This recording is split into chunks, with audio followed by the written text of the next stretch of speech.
Hi TNPSC aspirants எப்படி இருக்கீங்க? So சிலபஸ்லாம் change ஆகிருக்குது.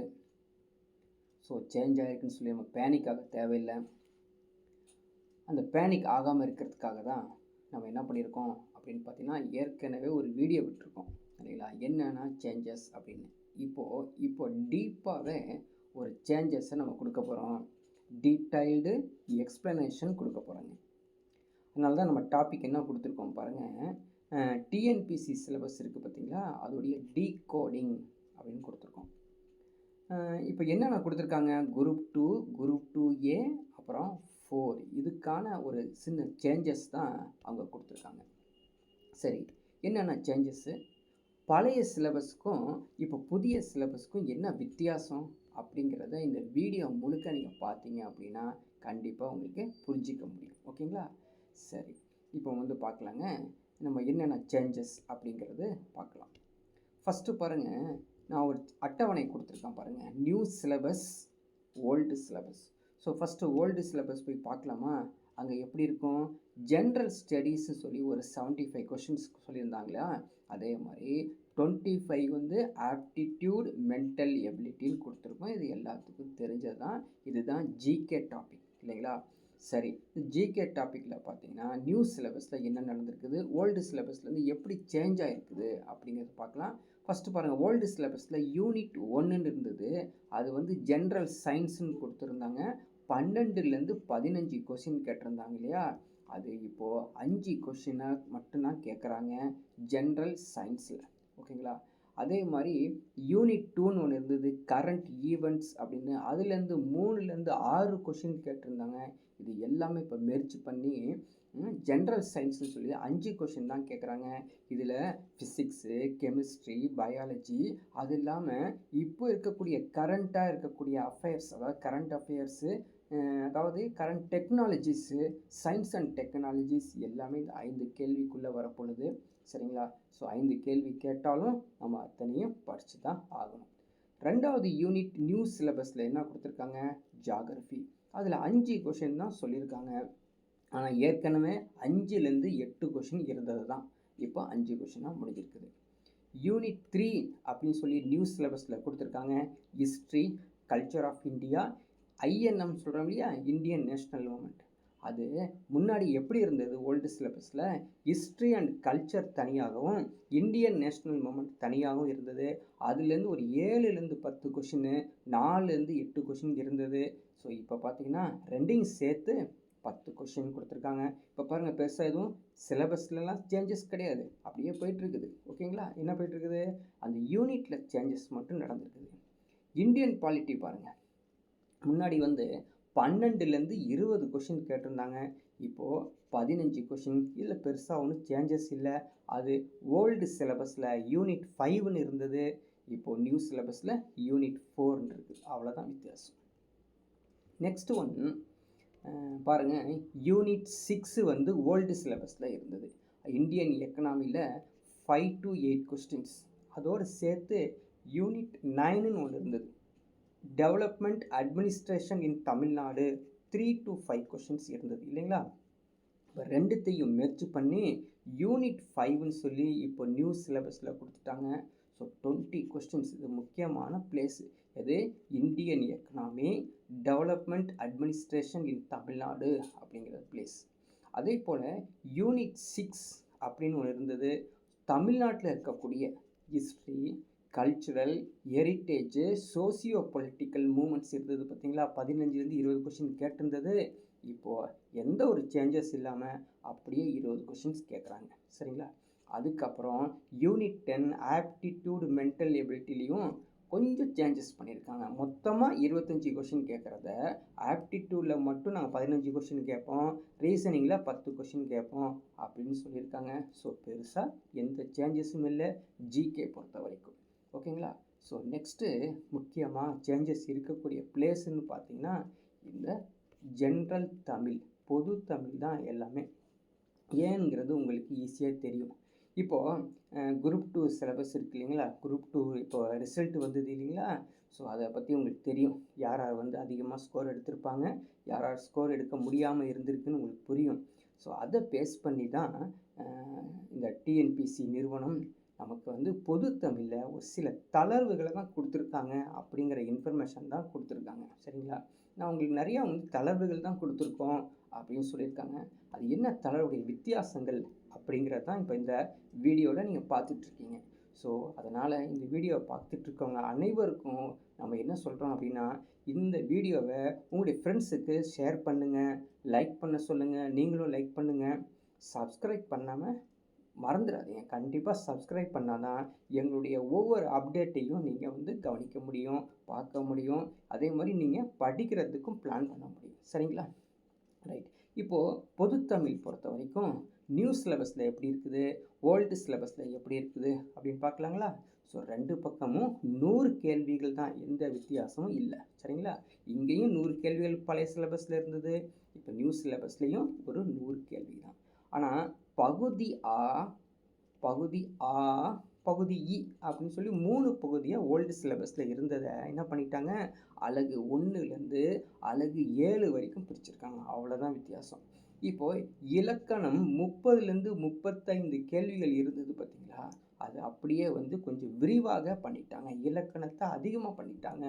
இலக்கணம் தனியாகவே 25 கேள்விகள், அதே மாதிரி சொல்லகராதி வந்து 15 கேள்விகள், எழுதும் திறன் 15 கேள்விகள், கலைச்சொற்கள் 10 கேள்விகள், அதே மாதிரி புரிந்து கொள்ளல் மற்றும் வாசித்தல் அப்படிங்கிறதுல வந்து 15 கேள்விகள், எளிய மொழிபெயர்ப்பு அப்படிங்கிறது 5 கேள்விகள் ஸ்ப்ளிட் பண்ணி தமிழுக்கு நிறைய முன்னுரிமை கொடுத்தது எங்களுக்கு கண்ணுக்கு தெரியுது. சரிங்களா?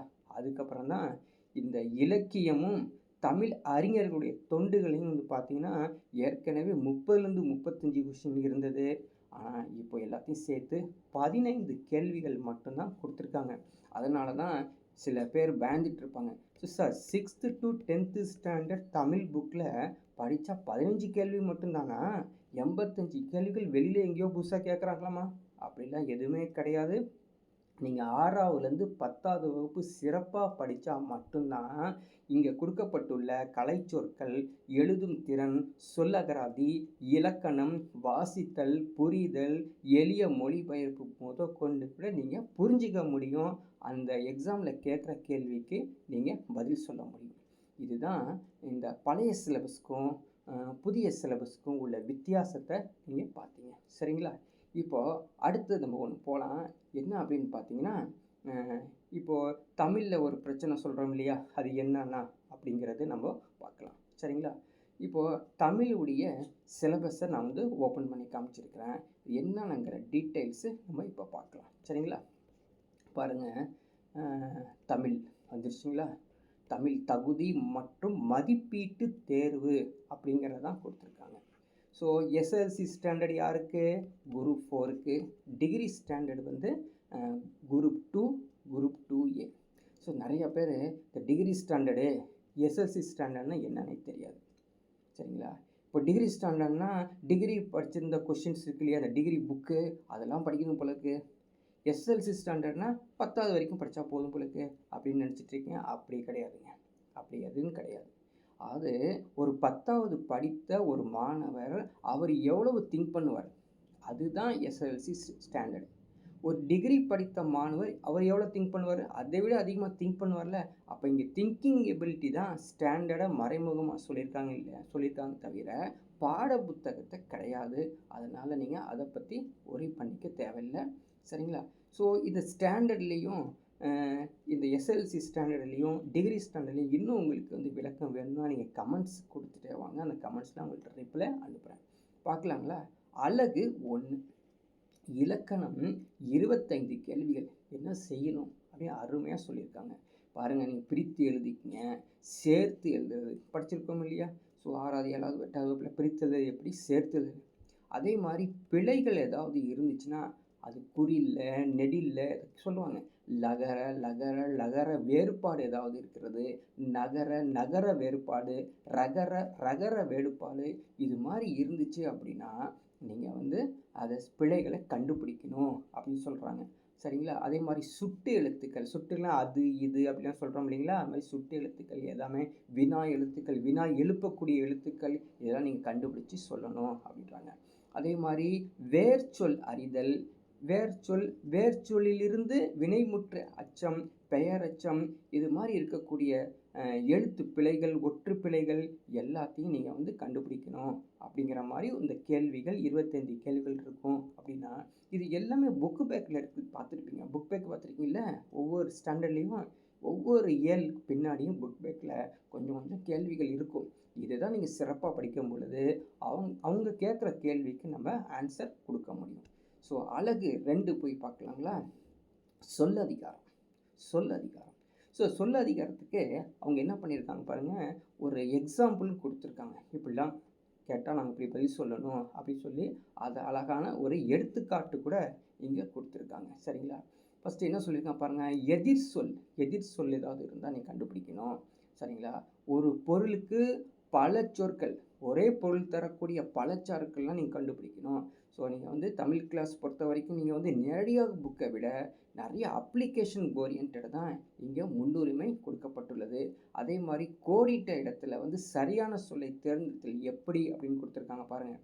பள்ளிக்கு சென்று கல்வி பயிலுதல் தான். ஸோ கற்பதல், படிக்கிறது, படித்தல் அப்படிங்கலாங்கள, பயிலுதல் சிறப்பு. இப்போ பயிலுதல், எழுதுதல் சொல்கிறோம் இல்லையா? அதே மாதிரி வானில் முகில் தோன்றல்.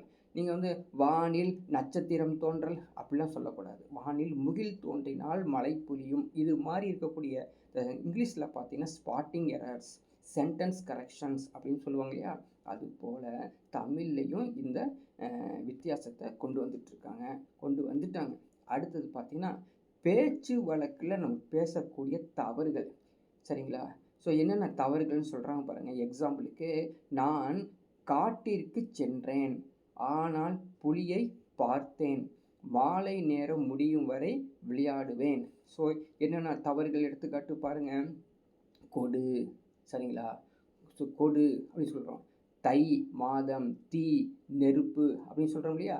ஸோ கமலம், கஞ்சம், முளரி, பங்கயம், இச்சொற்கள் வந்து தாமரையை குறிக்குது. அப்படி ஒரு சொற்கள் வந்து இத்தனை இதுக்கு குறிக்குது பார்த்தீங்களா பொருள். இதை எல்லாத்தையும் நம்ம தமிழில் தெரிஞ்சுக்கணும். ஸோ தமிழில் வந்து நேரடியாக மனப்பாடம் பண்ணி ஒப்பிச்சு படித்து வந்தவங்களுக்கு இது சரிப்பட்டு வராது. புரிஞ்சு படித்து வந்தவங்களுக்கு தான் இது புரியும். அடுத்தது பார்க்கலாம், எழுதும் திறன் பற்றி கேட்டிருக்காங்க. அதில் 15 கேள்விகள். எப்படி எழுத தெரியுமா? தமிழ் கேட்டால் எழுதுவியா அப்படிங்கிற கேள்வி தான் இங்கே கேட்கப்பட்டுள்ளது. எப்படி நீங்கள் தொடர்ச்சியாக ஒரு தொடர் வகைகள் எழுதுவீங்க, சொற்றொடர்கள் எப்படி அமைப்பீங்க, தன்வினை, பிறைவினை, ஒருமை, பன்மை, பிழை அறிந்து நீங்கள் கண்டுபிடிக்கணும் அப்படிங்கிறதான் இங்கே கொடுத்துருக்காங்க. சரிங்களா? இப்போது பசு அப்படின்னா கன்று, ஆடு குட்டி. ஸோ இது மாதிரி இருக்கக்கூடிய வேர்டுகள்ஸ் என்னென்னா வந்து வேர்ட்ஸ் இருக்கு இல்லையா? அந்த வேர்ட்ஸ் எல்லாம் வந்து உங்களுக்கு கொஸ்டின்ஸாக கேட்போம் அப்படிங்கிறதான் இந்த பகுதியில் நிறையா உங்களுக்கு சேஞ்சஸை கொடுத்துருக்காங்க இல்லைங்களா? நெக்ஸ்ட்டு நம்ம பார்க்கலாம், அழகு 4. அழகு 4 கலைச்சொற்களை பற்றி சொல்லியிருக்காங்க. சரிங்களா? அது எக்ஸாம்பிள் சொல்லியிருக்காங்க பாருங்கள். என்னென்ன சொல்லியிருக்காங்க? உதாரணத்துக்கு சர்ச் இன்ஜின் தேடு பொறி, வலசை மைக்ரேஷன், ஒவ்வாமை, அலர்ஜி, மரபணு, ஜீன், கடல் மைல், நாட்டிக்கல் மைல். ஸோ இது மாதிரி கேள்விகள்லாம் கேட்கப்படும் சொல்லி எக்ஸாம்பிளுக்கு கொடுத்துருக்காங்க. ஸோ அதுக்கு தகுந்தாப்பில் நம்ம படிச்சுக்கணும். சரி, இது எங்கே சார் இருக்குது மைக்ரேஷன்லாம்? எங்கே தமிழ்லே காணுங்க? இருக்குது, தமிழில் கிடையாது. சரிங்களா? ஒவ்வொரு சயின்ஸ்லையும் அதாவது சயின்ஸ்லையும் சோசியல் சயின்ஸ்லையும் நீங்கள் போய் பார்க்கலாம். புக் பேக் இருக்கு. ஒவ்வொன்றுக்கும் கலைச்சொற்கள் கொடுக்கப்பட்டுள்ளது. அந்த கலைச்சொற்களை சிறப்பாக படிச்சிருந்தால் மட்டும்தான் இப்போது ஒரு 10 கேள்விக்கான ஆன்சரை நம்ம ரெடியாக முடியும். சரிங்களா? அது தமிழில் வந்து கேட்குறாங்க, அவ்வளோதான். நேரடியாக சோசியல் சயின்ஸ்லேயோ ஜிகேல கேட்காம அது தமிழில் கேட்குறாங்க. கண்டிப்பாக நீங்கள் ஒவ்வொரு லெசனுக்கு பேக் சைடு இருக்கக்கூடியதை சிறப்பாக படிச்சுக்கங்க. எங்கேன்னு பார்த்தீங்கன்னா சயின்ஸு, சோசியல் சயின்ஸில். அழகு 5 வாசிக்கும் திறமை இருக்கா உங்களுக்கு தமிழில் அப்படிங்கிற மாதிரி ஒரு கேள்வி, ஒரு 15 கேள்வி கேட்கப்பட்டுள்ளது. சரிங்களா? அது எப்படி இருக்கும்? மரபு தொடரில் இருக்கும், பழமொழிகள் இருக்கும், ஆவண உள்ளடக்கத்தில் இருக்கும். ஸோ என்ன பண்ணணும் அப்படின்னு பார்த்தீங்கன்னா, இந்த பகுதிக்கு நீங்கள் வந்து சாதாரண தமிழ் இங்கே இருக்கக்கூடிய இந்த மேகசின்ஸ் சொல்லுவாங்க, தமிழ் மேகசின்ஸ்லாம். இந்த தமிழ் மேகசின்ஸ்லாம் நீங்கள் படிக்க தான் உங்களுக்கு அதை புரிஞ்சிக்க முடியும். சரிங்களா? அடுத்தது எளிய மொழிபெயர்ப்பு டிரான்ஸ்லேஷனை கொடுத்துட்டாங்க. சரியா? ஸோ பாருங்கள், பென் ட்ரைவ்னா என்ன, பிரிண்டர்னா என்ன, கம்ப்யூட்டர்னா, கீபோர்டுனா, இது சாதாரணமாகவே ஒன்றுமே பயப்பட தேவையில்லை. நான் சொல்கிற மாதிரி சயின்ஸு, சோசியல் சயின்ஸு புக்கில் இருக்கக்கூடிய டிரான்ஸ்லேஷன் ஒரு 5 கேள்விகள் கேட்டுக்கிட்டு தான் இருக்காங்க ஒவ்வொரு லெசனையும். அதை நீங்கள் சிறப்பாக படித்தாலே போதுங்க. இந்த 5 கேள்விகள் இதுக்குள்ளே தான் வரப்போகுது. ஸோ அடுத்தது இலக்கியம். சரிங்களா? இந்த இலக்கியம் தாங்க அந்த என்னது செய்யுள், அதுக்கப்புறம் வந்து ப்ரோஸ் சொல்கிறேன், ப்ரோஸ் பொயட்டு, இது சம்மந்தமானது எல்லாமே இதுக்குள்ளே சேர்ந்தது. இது ஒரு 15 கேள்வி. சரிங்களா? ஸோ எல்லாமே கலந்து படிச்சிருக்கோம். அதே மாதிரி நம்ம புக்கை மட்டும் படிச்சுட்டு போயிட்டு அப்படி இருந்தவங்களுக்கு இந்த 15 கேள்விகள் மட்டும் இல்லாமல் இந்த புக்கை சிறப்பாக படித்தவர்களுக்கு, புரிந்து படித்தவர்களுக்கு தான் மற்ற அலகுகள் மொத்தம் 85 கேள்விகள் சிறப்பாக அமைஞ்சு நீங்கள் மார்க் எடுக்க முடியும். ஒரு பிரச்சனை இல்லை. எளிய முறையை தான் உங்களுக்கு கொடுத்துருக்காங்க. கண்டிப்பாக வந்து தமிழில் நல்லா சிறப்பாக படித்தவங்களுக்கு இது ஈஸியாக ஸ்கோர் பண்ண முடியும். கொஞ்சம் குறைவாக படித்தவங்களுக்கு ஏற்கனவே எடுத்த மார்க்கை விட அதிகமாக இருக்க முடியும். ஸோ நம்பிக்கையோட அடுத்த வர இந்த குரூப் 2, குரூப் 2A, 4ல் நம்ம வந்து கண்டிப்பாக இந்த முறையில் நம்ம ஈஸியாக அச்சீவ் பண்ண முடியும். இதுக்கான உங்களுக்கு வாழ்த்துக்கள். அடுத்த ஒரு அப்டேட்டில் நம்ம பார்ப்போம். அது வரைக்கும் நீங்கள் வந்து அடுத்த ஒரு வீடியோவை எதிர்பார்த்துட்டே இருக்கலாம். திரும்பவும் மீட் பண்ணலாம்.